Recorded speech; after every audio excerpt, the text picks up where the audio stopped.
Bakit ang bigat-bigat ng bawat hakbang sa daan? Parang may batong pasan kahit walang nakikita ng karamihan.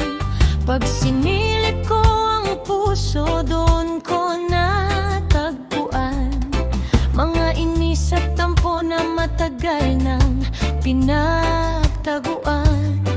Selos sa tagumpay ng iba, inggit sa kanilang biyaya, habang nakakalimutang bilangin ng sariling pagpapala. Pagnanasa sa bagay na hindi naman para sa'yo, hanggang sa mawalan ng saysay ang mga hawak mo. Unti-unting kinakain ng galit ang kapayapaan. Puot at yabangang ang bumubulag sa katotohanan. Habang abala tayong tumingin sa kakulangan, nakakalimutan natin ang dahilan ng ating paghinga. Linisin ang puso, alisin ang bagyo, bitawan ang puot na matagal nang nakakulong sa'yo. Ang tunay na yaman ay hindi nasa bulsa, kundi sa pusong marunong magpatawad at magpasalamat. Linisin ang puso bago maging huli ang lahat, dahil walang saysay ang tagumpay kung pagmamahal ay nawala. Mama, papa, kapatid at mga kaibigan, sila ang biyayang hindi kayang tumbasan ng kayamanan.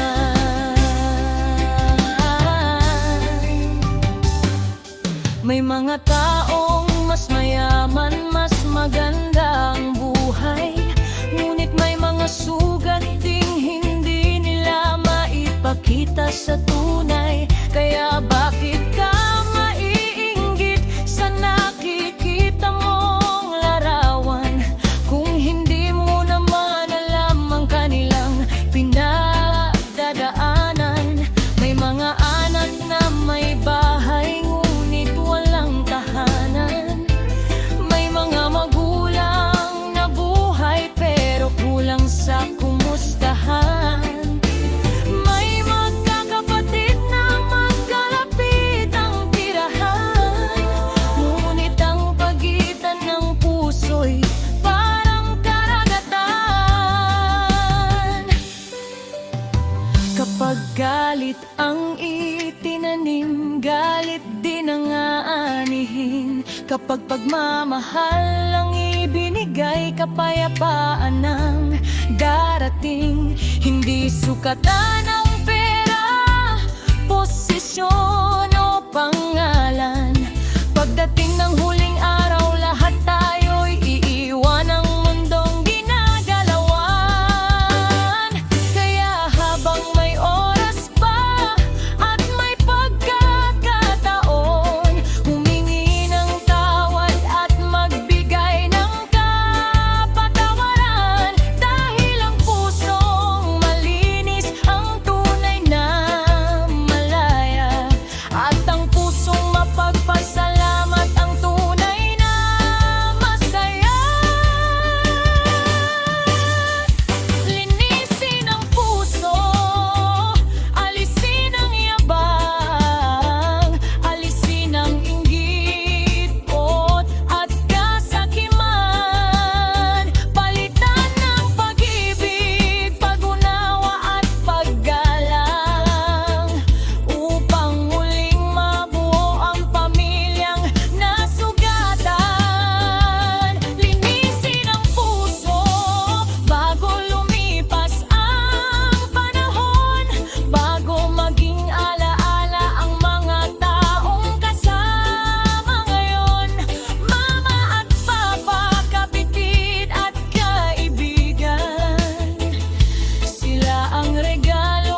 ang sukatan ng buhay, kundi ang laman ng puso kapag dumating ang paghuhukom. Kaya linisin mo ito habang may pagkakataon at